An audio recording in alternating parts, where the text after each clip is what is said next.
So we are live here in Jamestown, New York. You may clap now if you want to. Thank you. Appreciate it. Yes, absolutely. So happy you guys came today.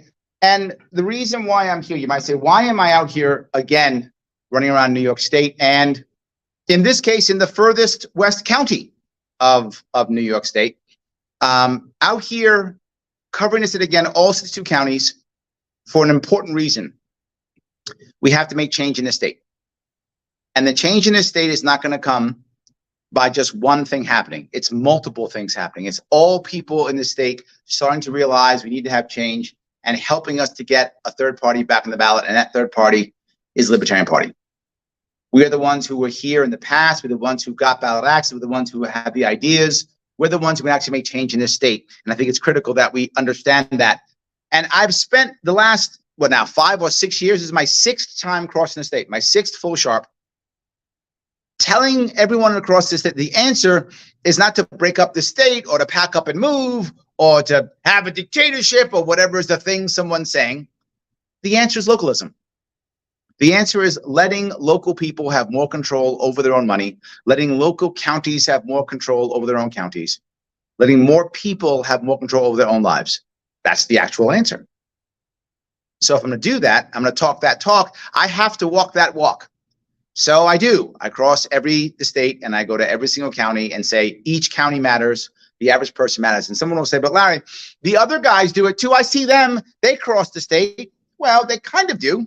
They go from Democratic fundraiser to Democratic fundraiser, Republican fundraiser to Republican fundraiser. And they go to these places with people who all love them and clap and give them big checks. By the way, you can all give me big checks if you want to. That part's good, right? They all give them big checks and everyone who loves them is there and that's it. Sometimes they charge them $1,000 per plate. That happens. But when I cross the state, I go to a local diner. I go to a local American Legion, where I am today. A local VFW, where I'll be tomorrow. A gun shop. A vape shop. How are you, sir? So I'll go anywhere that an individual person will show up. And my fee for this insanely awesome, entertaining thing you're seeing now is do me a favor and either buy a beer or something, whatever. Support the local place, whatever it is. Do that. That's all I ask of you. Do something like that, and you can talk to me and ask me a question. And yell at me if you want to. Some people do sometimes. You can do that. I don't really mind at all. Whatever issues or concerns you have, I'm happy to deal with them. And here's the most important piece that some of you may or may not know. I've done over 500 of these in the past 6 years. Over 500. Individual stops across this state, and every single time that I possibly can, I do it live, so you see it live, but I also have no notes. It's live with no notes. So any question you ask, I'll actually answer. Any issue you have, you'll get my honest answer. You may not like that answer, that's possible, but it will be an honest one, and you will understand why I think the thing that I think. Hopefully you'll agree with me. Because what I try to do is the craziest thing, is I actually try to give you respect. I know it sounds nuts, right? People who want to be leaders, giving the people that they're trying to get to support them some respect. It's what I do. I give you respect. I assume that you're going to do what you think is best in your best interest. I have to show you that my answer is the right answer. That's what I assume. That's what I always do. I hope all of you have seen it over the time that I've done this. But also, why do I do it live? For many reasons.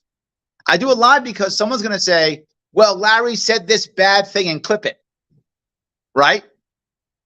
Well, no, I got the receipt right here. I said what I said right here, right? So it keeps me safe. Keeps me safe for sure. That's another piece I do. But also, you know that what I'm saying is real because I know that it's live and people are watching it. So I hope that was clear. The reason why I'm talking today, specific reason, I want people to get excited again. Why?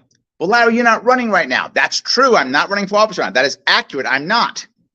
However, I am pushing one important thing. Ballot access in New York State in 2024. It is critical. We must have it. Why? Larry, it's so hard to do. It is. Larry, we tried last year and we failed. You're right. Accurate statements. 100% true.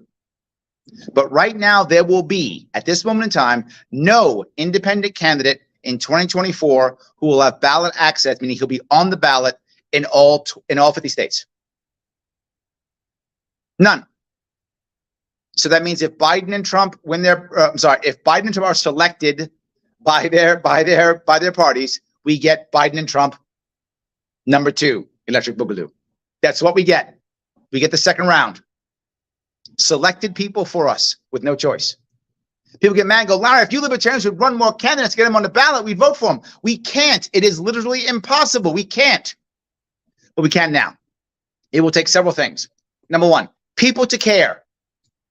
Why? Because I need you, if you are in New York or near New York, next year, next April, when they make us do this, to get your butt out in the streets with me and to have us get signatures. We'll need 45,000 legal signatures, which means 60,000, 70,000. We need that. In 6 weeks, in New York State, at a time where in our state, there are snowstorms. Still snowstorms when they do it. Yes, we need your help. Physically get your butt out here with me in April. Number 2, money, and lots of it. We will need to raise $500,000 by next April 1. $500,000 by next April 1. We need to do that. Why? Pay for lawsuits, pay for advertisements to keep people voting for us, and to pay for petitioners to make sure we get enough petitions. We will need that much money. That's what it will take. But Larry, you failed last time. Yes, and now I learned. When you get your butt kicked and you don't learn anything, you just took an ass whipping. If you get your butt kicked and you learn something, now it's a lesson. Well, I want it to be a lesson, not ass whipping. So I'm going to take it as a lesson. That's what I'm doing. So now we learned we can do this. If we're excited, we can do it. And all of a sudden, once we get those signatures, now we fight the lawsuits. Now we get 2%. Now what do we have? We have ballot access in this state in 2025 and 2026. Look at that.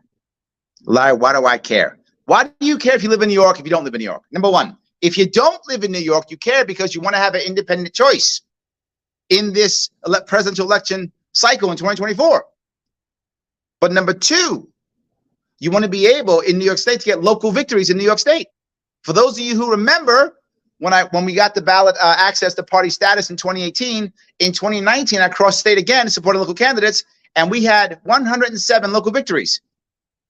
From 0 libertarians, how are you? From, sorry, people are coming in. Yes, 0 libertarians to 107 in 1 year. Imagine what we'll do this year. Imagine what will happen in 2025. We'll have 200 elected, 200, 300, who knows? And then 2026, we have a shot at running for governor again.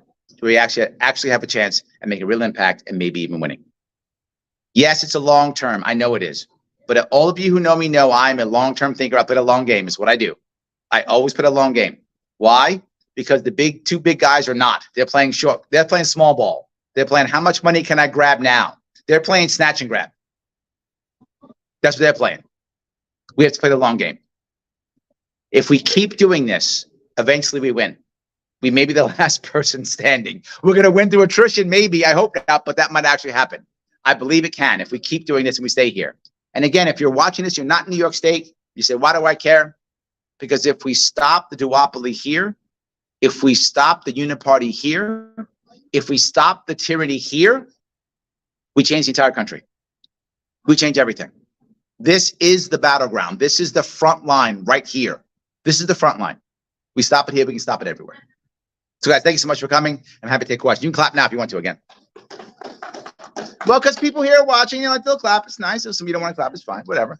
So yeah, so please, I'm happy to see any question or comment from anybody of what I'm talking about, what I'm doing, or just you want to be mad at me or say how handsome I am, because I am good looking. So if you want to say that, I'm happy to be reinforced and how attractive I am. Any of those things. Anybody? So Yeah. it's settled as far as the votes. They won't come in halfway through and try to change it again. They changed it, and that's going to. Yes. It is not, to be forward, there are lawsuits pending still. The Green Party, I believe, is still helping us in another lawsuit. I just have no confidence in the lawsuits. But is it possible that one of our lawsuits will work and everything gets shifted back to the old way? It's possible. But some of you may be watching, you didn't know, we went to court about 8 times last year. 6 times were appeals in both the state and federal level. We lost every time. Every time. Larry, why didn't you get to the Supreme Court? I literally ran out of money. I raised $400,000 last year and had a worse campaign than I had in 2018 because I spent all my money on petitioners and lawyers. Almost nothing on the campaign. I didn't have any cash. Totally ran out of cash. And at the end, I wanted to go further, but I couldn't. And here's what some of you may enjoy. To appeal one of our appeals, You have to by paper, have paper photocopies of everything. We had over 5,000 sheets. We had to copy every single thing in duplicate. I spent tens of thousands of dollars on photocopies that no one ever looked at, or they wouldn't accept our appeal. That's the kind of game they play to make sure you have to have lots of money to keep going. So now I go back to my donors and go, hey, one more time. Like, Larry, we've already given you all this money and you keep losing. I'm like, I know, but one more time, we're going to the Supreme Court. And they were like, Larry, we love you, but not that much. And at that point, I couldn't raise any more money. So is there a lawsuit? Yes, there still is one. To be very forward, I don't have much confidence in it. I hope it'll work. I hope I'm wrong. I hope 2 months from now, I'm like, I was so wrong. I'm so sorry. Forget what I said. I hope that's true. But what you know what to expect. Correct. Next spring now. I do. They're not going to change it halfway through like they did the last time. They might, but it won't matter. No, they would wait until we actually jump over the hurdle. Correct. Yes. Then they'll move the goalposts. That's correct. Yes. They'll wait till we've actually done it. Correct. And that's why people have told me, Larry, I don't get it. If you get the thing they told you that to get, how's there a lawsuit? And I said, there will be a lawsuit. They will make something up. You're exactly correct, Len. You're right. They're going to say something. I don't care what it says. They'll say something. They will come up with an answer. There will be a lawsuit. I can guarantee that. Even if we did everything perfect, like, make something up. I think he killed somebody once. That's it, done. And that'll be a lawsuit, right? They'll do something. So I'm assuming that's the case, which is why I must have extra money to make sure I can actually fight the lawsuit that will come. So might they change it? Yes. But to his point, they'll change it after. That's why I have to have money for the lawsuit, because they will sue us for something. Is that better? Did I answer your question? Yes. Great. Any other questions or comments that you might have? You wanted to bring up something earlier. You can bring up whatever you want. Did you have something in the back? You're taking notes. I like it. Are you with the press or are you just interested? No, I like that. I like split pairing. It's a hard sell for a lot of them. It's probably do a lot of good work, but get people that to stay at home. It's a hard sell in the road. It is.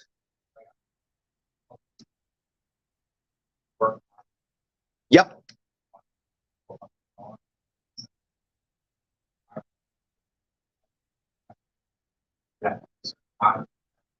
Yes.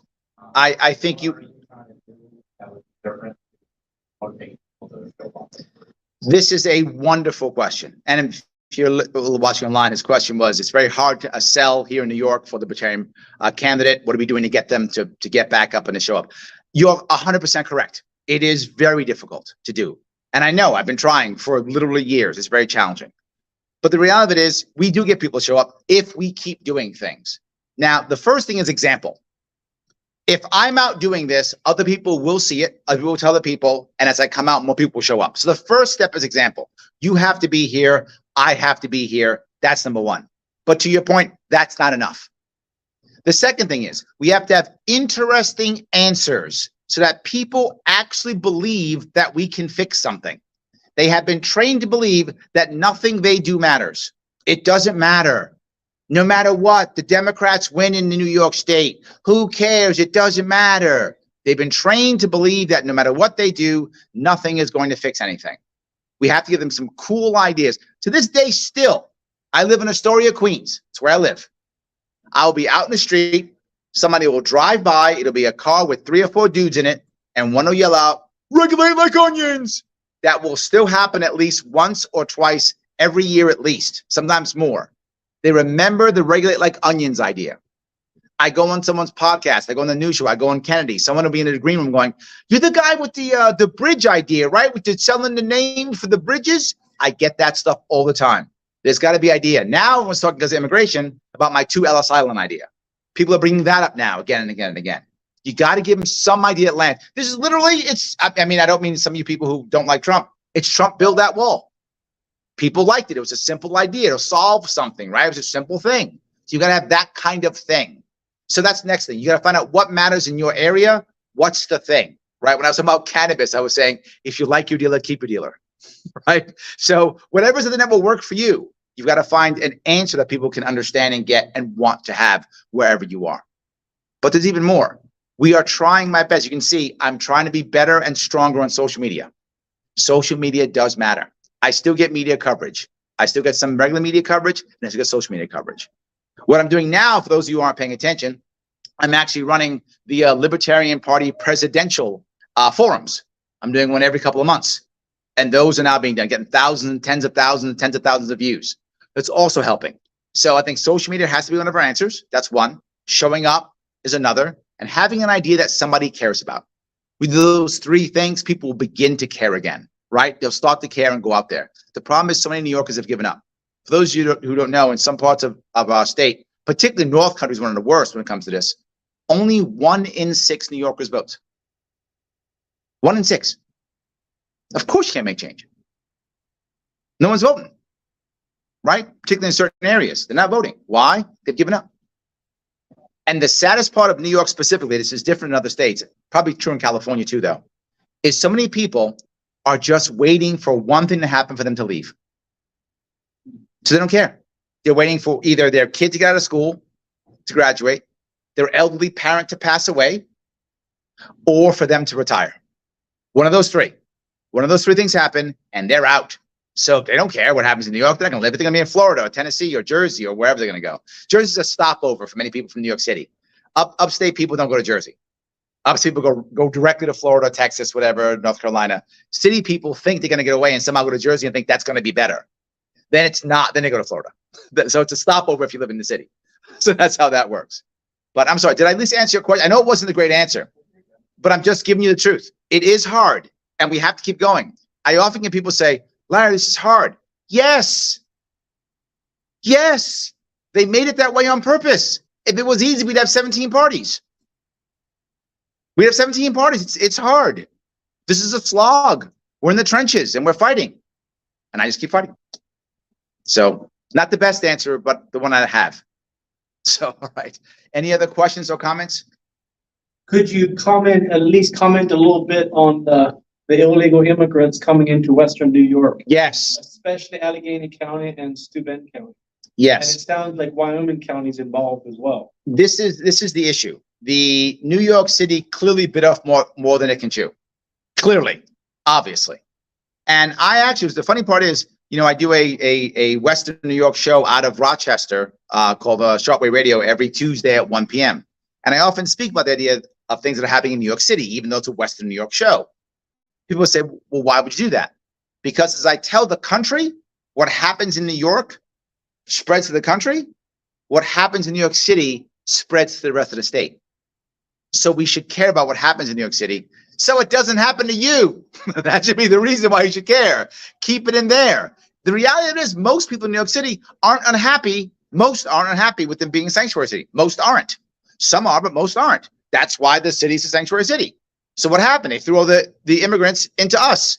Well, we can't handle those things. So what did Kathy Hochul do? I'm sorry. What did Queen, first of her name, Kathy Hochul of New York State do? What did she do? She decided, well, I'll shove them into other counties. They can't stop me. They already hate me. Who cares? And sadly, she's right. Not like Wyoming County is gonna vote for her. She loses Wyoming County. She loses all these counties, Steuben County. She's not gonna win these counties. She doesn't care. Shove them in there. They're mad at us. So what? They already hate her.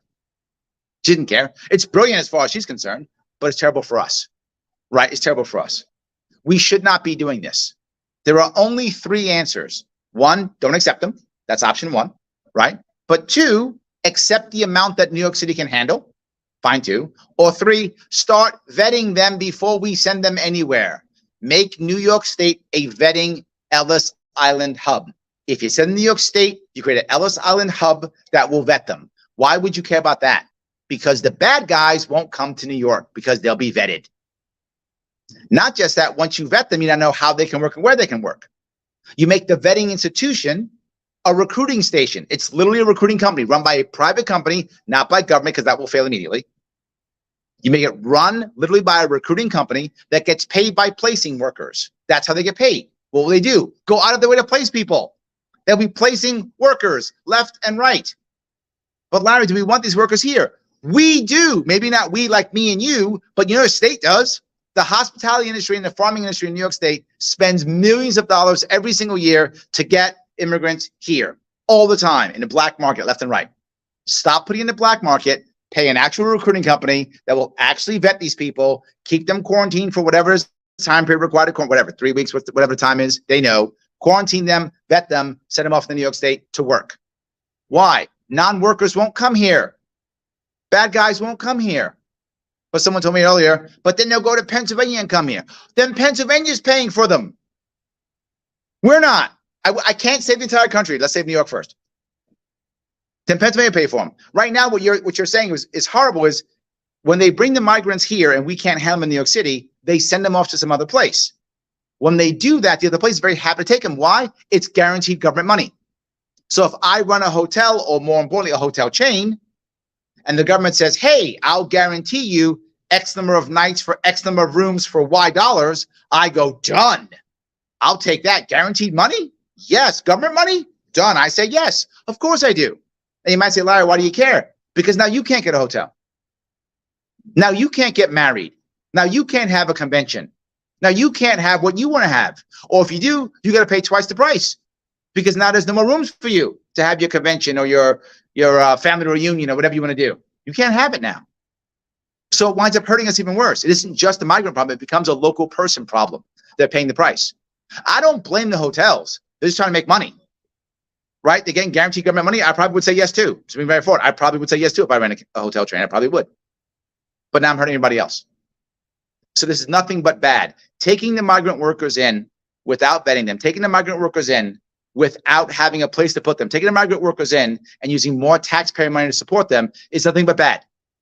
Either don't take them, option one, or vet them, option two. So now you know who's working, who's not. They're paying for their own. Most of the people who come here want to work. Then they're paying for their own housing. They're paying for their own food because they're working. That's a good thing, right? Instead of us taxpayers paying for them. And now they're literally, because they can't work, they're sitting on a corner begging or stealing or doing something bad because now they don't have a choice. Terrible idea. Did I at least answer your question?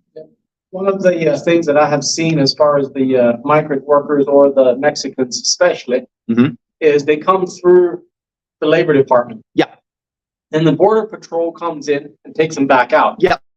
So we're paying them to come in, and paying them to go back out. Yes. And some of these big farms, their favorite people, they will actually pull a certain amount of money back from their paycheck. Yep. So that if they get sent back to Mexico, they'll send a couple $1,000s down for the coyote. Yes. To bring them right back up again. And then people, I'm glad you said it, people think I'm crazy when I say that. That's the norm. Yes. That is normal. We are spending millions, individuals, thousands, millions of dollars in the black market already. So tell the Border Patrol, you may not come into our area. Stop, and physically stop them if need be. Tell them stop. I would rather have a clash with the border, with our Border Patrol on our border. Leave the farmers alone. Leave the farmers alone. All that's happening with this stuff, this is a New York State specific thing. Now they're trying to make farmers pay overtime, right? Which most people say, that's a great thing. Farmers should have that's great. But the problem is the farmer doesn't want to pay overtime. The workers know that. So what workers do? They come with 2 Social Security numbers. I'm not making this up. That actually happens. They come with 2 Social Security numbers. So they work 2 shifts on 2 separate Social Security numbers. This way they don't have to bother paying overtime. They're coming here to work. Yes. They don't care if they have to put 60, 80 hours in. That's why they come here. Absolutely. So they know that. So now we've encouraged black market Social Security numbers. Brilliant. Lose. Nothing but bad. It doesn't work. So yes, I hope that answers. And here's, would any other governor candidate, would any other politician, would any other person in New York tell you the truth that I just told you? No, they tried to hide the fact that they're using 2 Social Security numbers. That's correct. They wouldn't tell you the truth. I'm telling you the reality, how it works in this state right now. That's the reality. Let's accept the reality and try to fix it. To accept the reality and stop punishing the innocent person so that they can go and have their wedding or their reunion or their whatever they want without having to pay double.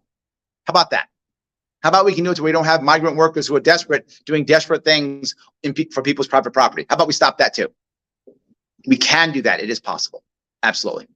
Thank you for that question. I appreciate it. So you get me off on that farmer thing. Yeah, anyway, New York State does not care about farmers. And it drives me crazy because New York State's been famous for 3 things for literally hundreds of years: finance, farming, innovation. That has been what New York State has been killing it for literally hundreds of years. We've been great at farming, great at finance, and great at innovation. That's where we've been. We're losing all three, slowly being strangled because of our horrible government. It's strangling all three out. Strangling out innovation, strangling out finance, strangling out farming. All three are going away. It's embarrassingly bad. So I'm sorry. All right. Thank you for that. Anybody else have a question or comment? Anything? How do you solve the housing, especially the How do I solve the condemned buildings? this is the housing situation? I guess you could just go from like the high rent. Oh, yes, yes. Let me deal with housing in general. It wasn't specific. I'm sorry. I thought you wanted. Oh, yeah, sure. Just because you said it, I have the receipts for this. In 2020, when they started the lockdowns, I warned people. I said, this is going to devastate New York State, these lockdowns. There are going to be people who literally pack up and just leave. They're not going to care if there's a lease. They're not going to care if they have a mortgage. They're just going to pack up and walk away from their house. Just going to walk away. Catch me if you can. I'm in Florida. Good luck. They're just going to pack up and leave. Not care about their bills. Don't care if they go bankrupt. Just leave because they're so finished, so done. They can't anymore. They're going to pack up and leave. And there's going to be empty houses. People can walk by and they don't work in a house. What? That's going to happen. And it is happening. In fact, if you go to the New York Gov website, it's a thing. You know what they call them? Zombie houses. I'm not making that up. That's actually true. New York State calls these houses zombie houses. That happened last year. I predicted it 3 years ago because I knew that would happen. That's how bad it is. Now, how do you fix that? Several reasons. Several ways to do it. The first thing you do is you worry about taxation. And that may sound weird, but it is. Taxation.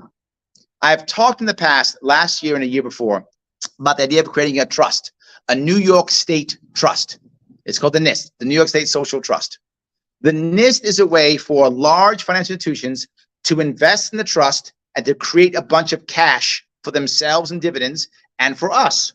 You might say, wait a minute, Larry, does that happen? Yes, Norway does it. Singapore does it. In fact, Norway and Singapore have over $1 trillion in their fund. So that generates money. Why would they put money into this? It's a guaranteed dividend. What do bankers like? Guaranteed money. This is guaranteed government money. So they start getting a dividend every year. They invest, they get a dividend. They invest, they get a dividend. That now makes money for us. When that makes money and they're putting money there, they will stop putting money into real estate. What is making the real estate prices so expensive right now and the renting so expensive right now is who's buying all of the property. That is exactly correct. Yes, big banks, venture capitalists, big hedge funds, they're all buying up all the property.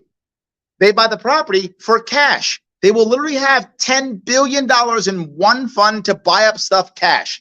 How will you as an individual going to compete against someone who will pay 10% over asking cash? You won't. You can't buy that property. They will. They buy it every time. So they don't buy one house. They buy the entire block. They buy the entire area. They buy everything. And they like the zombie houses. Do you know why? They're cheap. They love zombie houses. They can't wait for the house to be a zombie. They're going to buy all the zombie houses up. And since they have so much money at such scale, it's cheap for them to build them all back up. As cheap as 20 cents on the dollar. Is that right? 20 cents? That's what I was told. There we go. Are going for 20 cents on the dollar. I believe it. To buy them all up and build them all up. Now, here's the problem. Is it bad if an individual does it? Generally, no. Because the individual is the end user. So the individual has a certain percentage they want for their rent or their so-and-so. But once a holding company has it, and then a finance company has, now I have 3 more levels of a cut I got to give. And when that begins to happen, that rent's doubled. Because now everybody along that chain has to get a cut. So the rent, when it should have been $1,000, now it's $1,500. The accountability from the landlord is Zero. Correct. Zero. They don't care. You're one of 2,000 units. You're mad. Good luck. Lawyers, I got them on staff. Sue me. That's how that works. And the guys who run it aren't guys. They're management companies also getting a cut. That's another level of cut. The management companies. Everybody's getting a cut. Your rent is at least plus 50%, if not doubled. So all the rents go up. So you can't buy a house and the rent goes up. So I want them to stop doing that. You might go, these companies are evil. They're not evil. It just makes financial sense for them. They're trying to make money. I'm giving them an easier way to make money. Put your money here. You'll get a dividend, safe dividend you'll get, and no middlemen, right to you, no middlemen. They'll jump on it. How do I know? They've already done it. The people who gave me this idea were people who do this. That's how I got it. They would do it. Now, why does that matter? Within 2 years, they won't need to buy all this property anymore, and you will see regular people being able to buy housing again. Rents hopefully stabilize. We hope should stabilize at that point. But more importantly, once I have enough money in there, I can take that money and I can pay for New York State schooling. Yes, I can pay for New York State schooling from that fund directly. You pay from that fund directly. Why do we need school tax? We don't. We can end school tax. You end school tax, the average New Yorker reduces their taxes, their property tax, by about 50%, depending upon where you live. But school tax averages in New York State around 50% of your property tax. So you get about 50% cut in property tax. You can afford a house now, can't you? If all of a sudden it starts to stabilize, rent stabilize, and now property tax cut in half. If you're retiring, you might want to stay. I'll add one more for my retirees. We should copy this rule. It's a good rule that someone talked about many years ago. I'm going to bring it back to New York State. And that is, once you turn 65 in New York State, as long as you have owned a home for at least 10 years in New York State, your property tax goes down 5% per year to 85, then it's no property tax. People tell me, Larry, you can't do that. We'll lose all that property tax revenue. We won't. Why won't we? Because what will happen? Retirees will stay in New York State. They all have pensions, but right now they're spending their pensions in Florida. Spend your pension here. Don't spend it in Florida. You earn your pension. Awesome. Spend it in New York State. You don't. You pack up and you leave. But if you stayed here, we'd have all those retirees staying here and sending their pensions here. But not just that. If you say, look, I'm older, I don't want to own a house, I'm going to go live with my niece, my nephew, my son, my daughter, my cousin, whatever, awesome. If they take you in, they get half of that on their property tax dropped. Now I'm encouraging generations to live with their families and less nursing homes. The state pays for nursing homes. We will actually save money with this. We'll actually save money with this plan. This is how we fix housing. This is how we fix it. We can do it. It can be done. We spend more time caring about making it easier to do and more people staying here. We can do it. Did I answer your question? I'm sorry sometimes my answers are so long. I really apologize. But these are problems that are deep rooted, that have been crushing our state slowly for decades. Sometimes I just don't have a simple, just do this. If you're on the right, often it's bootstraps. If you're on the left, it's give it more money. And that's the answer. Neither of those work. What I talk about is an actual plan to fix something. And if you don't like it, at least we're talking about an actual plan. Go ahead. You know, to his point of why it's so expensive for rent, in 2020, my rent was $585 for my rental house. Mm-hmm. What do you think happened? I couldn't kick anybody out.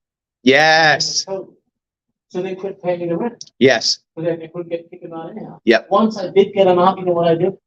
I put the rent up to $750 a month. Because you had to make up all the money you lost. I had to make up. Absolutely, yes, 100%. And I love you brought that up. This is the second piece. We talk often about renters' rights, and we need to have renters' rights. We do. I don't want renters being hammered. I do want renters' rights. We have to realize, what type of landlord do we have? Renters' rights right now actually helps the big boys, not little guys. If I have 500 units, what do I care if two people don't pay? I have 500 units.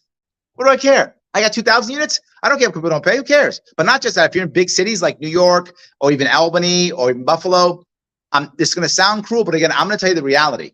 You have thugs to get people out. I'm not making that up. That's a real thing. You have people who will literally harass you until you leave. And they're not directly connected to you, so they can't arrest you for it. You harass them, you're going to jail. You harass them, you're getting punished. But if I'm a big guy who, again, big finance, as you mentioned, you're exactly right. There's some guys in the management company that are going to come over and ask you a couple questions. You need to get the message. And then they're going to bribe you. If it's a big enough place, if it's a big enough, they're going to bribe you. They're going to say, why don't you get out of here now? I'll give you $1,000. Literally, they're going to say that. Get out of here now, I'll give you $1,000. No, we're going to start some construction on your house. They do this. This actually happens. They're making it up. We're going to start construction on your house. And they start construction at 5 o'clock in the morning every day at your house. Do you leave? That's the stuff that goes on in the cities. Those guys don't mind these renters rules. They don't mind at all. They get right around it. It's the small guy who gets killed. The guy who has 1 unit, 2 units, or he owns a home with 3. He lives in 1 and rents 2. That guy's shot. He's destroyed by this. Because again, one person doesn't pay their rent. That person's losing that home. They can't pay the mortgage now. They're finished. You're exactly correct. We don't look at the small landlord when we make these rules. We think about the big landlord. We think we're punishing them, but they actually have ways around it. We've got to change laws to care about small landlords. So I think you're totally correct. Any other questions or comments? Excellent, guys. Thank you so much for coming. Thank you so much for watching, guys. Thank you. You can clap if you want to. Make them feel like it. Thank you.